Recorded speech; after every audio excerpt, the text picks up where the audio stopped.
Nouvelle fusillade dimanche matin au chemin bas d'Avignon. Gravement blessé, un homme a été transporté à l'hôpital.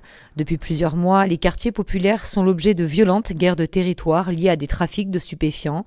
Pour François Courdil, nouvel adjoint à la politique de la ville, il est temps de réagir. Écoutez, en tant qu'adjoint à la politique de la ville et aux centres sociaux qui lui aussi a subi ces problématiques, on peut être que choqué et se scandaliser un petit peu de la situation ici.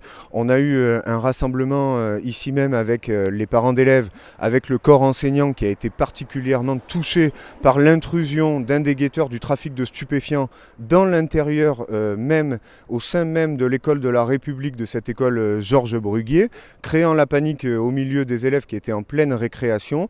On le voit, les habitants subissent au quotidien le trafic de stupéfiants, vivent au rythme du trafic de stupéfiants qui ponctue même les heures de l'école ici, puisque le cri des guetteurs résonne entre les murs, et donc c'est complètement insupportable pour les gens qui habitent ici.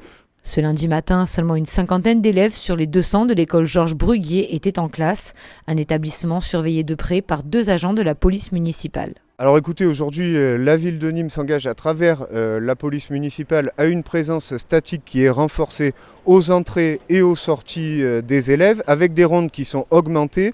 La ville de Nîmes va faire rehausser les grillages de l'école, mais je crois qu'à un moment donné, c'est aussi à l'État de prendre toute sa part et de sécuriser avec des effectifs de manière statique aux 4 coins de l'école, les élèves, les parents d'élèves et le corps enseignant aussi. Et d'ailleurs, je tiens à montrer un petit peu et à mettre en lumière le courage de ces enseignants qui assurent plutôt une mission de militantisme de service public que la mission que leur a confiée l'éducation nationale. Ils sont présents ici pour accompagner les élèves, c'est tout à leur honneur et je veux vraiment vous signifier leur courage.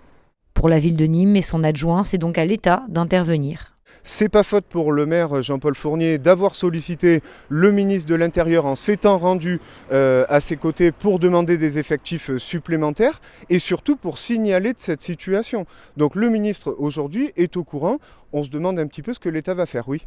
Concrètement, je crois que de manière urgente, il faut qu'on ait ici une réunion avec les forces de sécurité compétentes en la matière, puisque je rappelle quand même que la police municipale, par l'intermédiaire de l'adjoint au maire Richard Skeven, est présente, mais assure ce qui est de l'ordre de ses prérogatives.